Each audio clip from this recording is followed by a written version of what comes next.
wabarakatuh. Perkenalkan, saya Selamat Mujiono dari SMK Anwar Merdeka, CGP Angkatan 7, Kabupaten Wonosobo. Dalam kesempatan ini saya akan berwawancara dengan Kepala Sekolah Andalusia 1. Assalamualaikum Pak Sumron. Gimana kabarnya? Alhamdulillah luar biasa nih. Bapak gimana? Alhamdulillah saya juga sehat Pak. Alhamdulillah.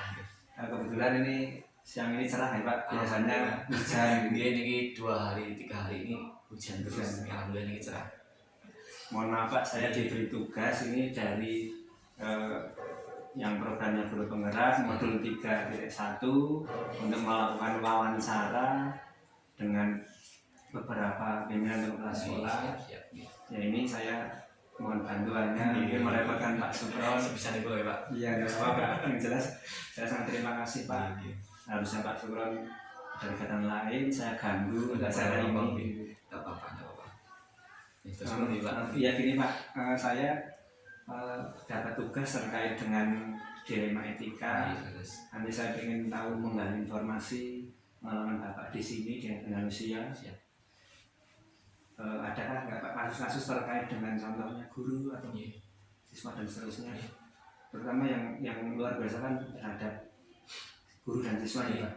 Ada nggak Pak pernah pengalaman terjadi kasus dilema etika? Itu yang dilema etika pernah Pak. Jadi yang namanya sekolah kan kompleks itu masalahnya, mulai dari Pak Ibu gurunya, kemudian siswanya, dan lingkungan dengan sekitar juga masalah semua kompleks itu. Nah itu bagaimana kita nanti menyikapinya. Jadi yang mungkin saya akan sampaikan itu yang dengan Pak Ibu guru saja. Artinya kaitan dengan Pak Ibu guru kan di Sembilan Indonesia adalah kaitan dengan masalah yang dilema etika.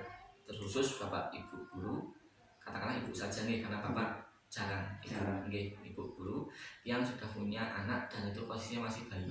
Nah itu kan untuk berangkat pagi biasanya beliau itu kan agak kesulitan karena ya secara langsung harus ngopeni dari bayinya dulu baru nanti berangkat sekolah. Nah itu kan sama-sama hal yang benar gitu guys. Jadi kalau misal kita ngelarang untuk ngurus anak kan bagaimana ya anak yang harus diurus dan harus sekolah kan sudah tanggung jawabnya mereka gitu. Nah, itu yang menjadi permasalahannya Pak Selamat.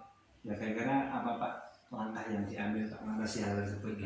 Jadi langkah yang saya ambil ya pertama ya saya konfirmasi dulu ke yang bersangkutan kaitan dengan tersebut bisa tidak misal untuk katakanlah ngurus anak itu dipagikan lagi sehingga jam kedatangan Bapak Ibu itu katakanlah Ibu guru itu sudah pas sampai sekolah sesuai dengan jadwal yang ada.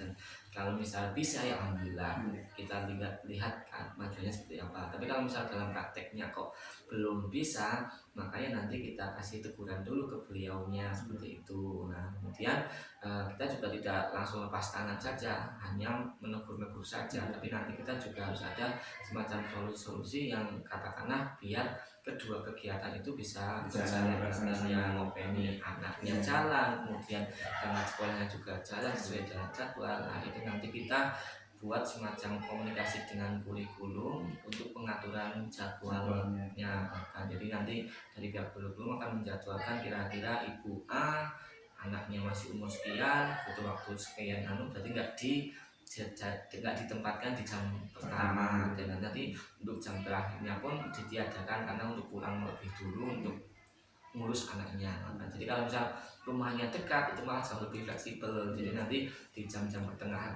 ada izin untuk keluar untuk menyusui atau yang lainnya. Nanti kembali lagi ke sekolah. Gitu. Nanti intinya dari Pak Sumron bersama-sama jalan ya Pak. Dan belajar juga bisa jalan, kewajibannya seorang ibu menyusui anaknya juga bisa jalan.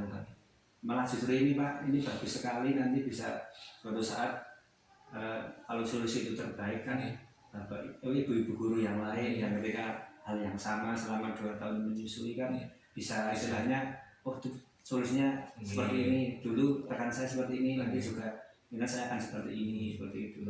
Jadi sama-sama sekolah ya jalan, kewajibannya jalan yang lain Pak, misalkan terhadap ini Pak siswa Pak, ada enggak Pak siswa di sini yang mungkin daerah sini kan kertet ya Pak, misalnya ya Pak, kan ada anak yang dari daerah tertentu yang dulu terkenal misalnya seneng rusuh atau seterusnya, mungkin mempengaruhi yang lain atau bahkan mungkin nggak punya uang minta ke temennya, pernah ada Pak? Kasus yang itu tidak ada alhamdulillahnya. Jadi kaitan dengan katakanlah ngumpas gitu itu nggak ada.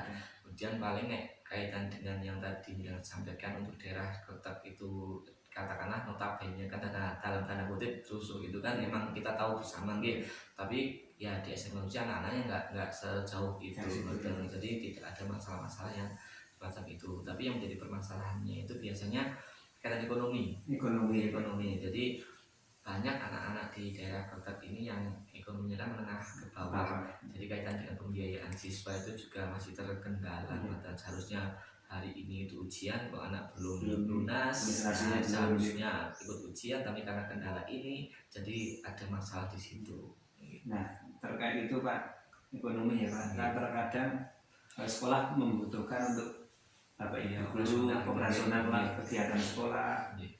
Dilemanya kan kadang orang tua atau anak zaman sekarang ya Pak, kan mungkin ya tidak semua lah anak ngangkot atau pakai mikro, tetap pakai motor, padahal sudah kan ya Pak, sangat mudah orang pinjam motor hanya pakai KTP langsung ya belum bisa. Padahal satu sisi sekolahnya tadi Pak Sore sampaikan harus ujian atau operasional jalan ya Pak hari ini itu. Nah itu kan dilema jual sekolah ya Pak, motornya bagus tapi bayar SPP dan semuanya pelan-pelan, bahkan enggak. Itu gimana Pak? Itu sering yang kami alami di sini, intinya untuk hal-hal semacam itu kita konfirmasi dulu ke orang tua. Jadi yang pertama jelas kita konfirmasi seperti apa kondisi keuangannya, kemudian kemampuannya itu seperti apa, sehingga nanti dari hal-hal itu kita bisa mengambil kebijakan. Katakanlah kalau misal anak itu memang dalam kondisi emang ekonominya lagi sulit, memang nggak ada, ya gimana lagi, kita nggak bisa maksa, karena itu juga rezeki kan Allah yang ngatur gitu meskipun nanti orang tua pinjam asingnya bisa, tapi kan untuk kemanusiaannya itu kan harus dijaga juga. Jadi kita beri solusi alternatif untuk ujian, ya tetap ujian, tapi nanti untuk kewajibannya harus tetap dilaksanakan. Paling nanti kami beri surat atas pernyataan saja, buat suatu pernyataan dan kira-kira sanggupan melunasi gitu Pak. Untuk melunasi kapan gitu.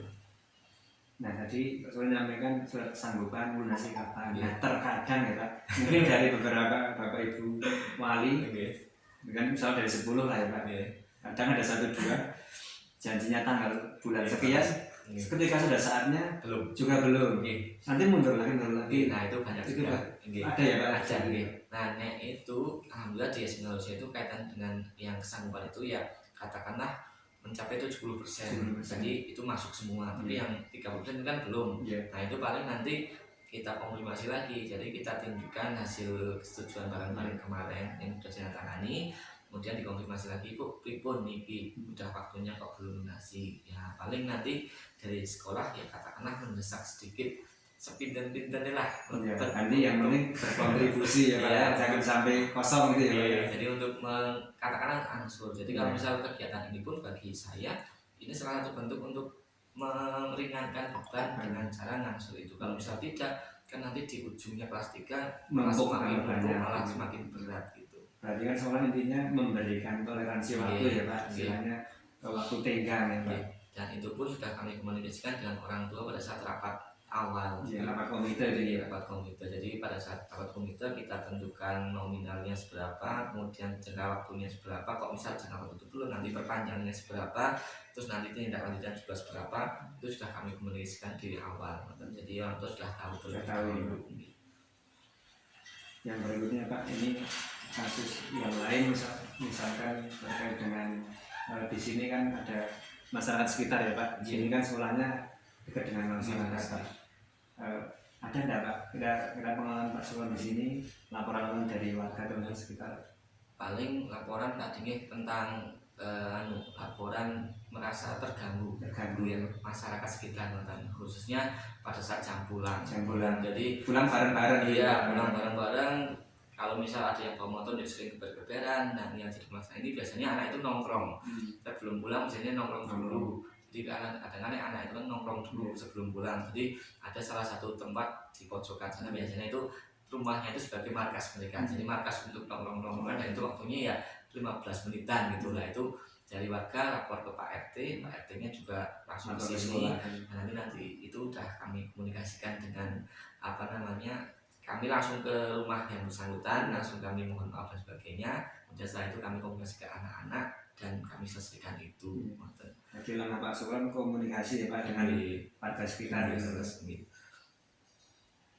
Yang selanjutnya Pak, ini terkait dengan sekolah ini kan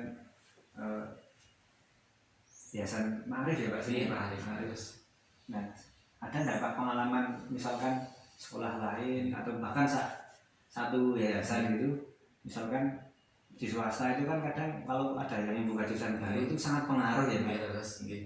Ya contoh di tempat saya sendiri ya Pak, di SMK MUHI atau mungkin SMK satu buka TKJ jurusan ada TKJ, muridnya langsung drop gitu.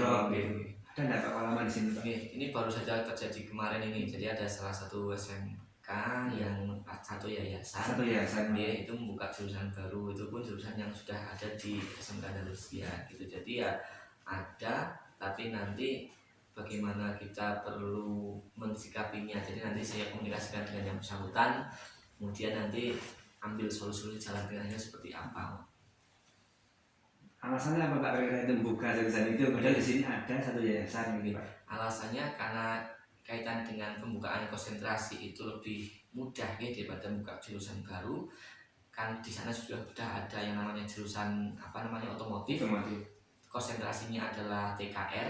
Nah, mereka akan mengembangkan sayap dan jadi TSM. Karena untuk mengubah atau menambah konsentrasinya lebih mudah dibanding buka jurusan. Nah, itu salah satunya buka yang TKR ya, TPSM ini. Jadi salah satunya mudah. Terus dari animo anak-anak pondok di sana yang tingkat SMP itu Nusantara itu banyak yang memilih atau ingin TSM. Awalnya dari situ ya awalnya. Ini kan dilema juga ya Pak. Sini ibaratnya tempatnya satu jalur gitu Pak. Walaupun mungkin berjalan kan jalurnya sama, angkutannya kan tetap sama Pak.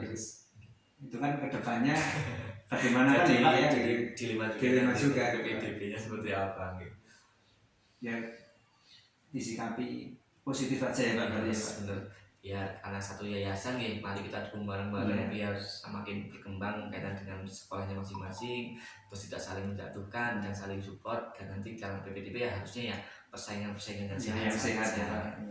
Malah siapa tahu kan Pak, nanti jadi Andalusia satu tapi tempatnya di sana gitu Pak, jadi satu karena jurusannya kan sama gitu Pak. Ya mungkin kan Pak itu dulu Pak Sukron, mudah-mudahan wawancara di siang hari ini bermanfaat untuk saya dan juga Pak Sukron yang sudah membagikan pengalamannya di sini. Kalau tidak saya mohon maaf Pak karena sudah mengganggu waktunya, berkali-kali saya mengganggu.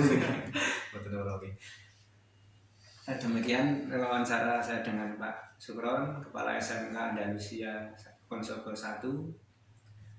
Saya akhiri, wassalamualaikum warahmatullahi wabarakatuh. Matur nuwun Pak.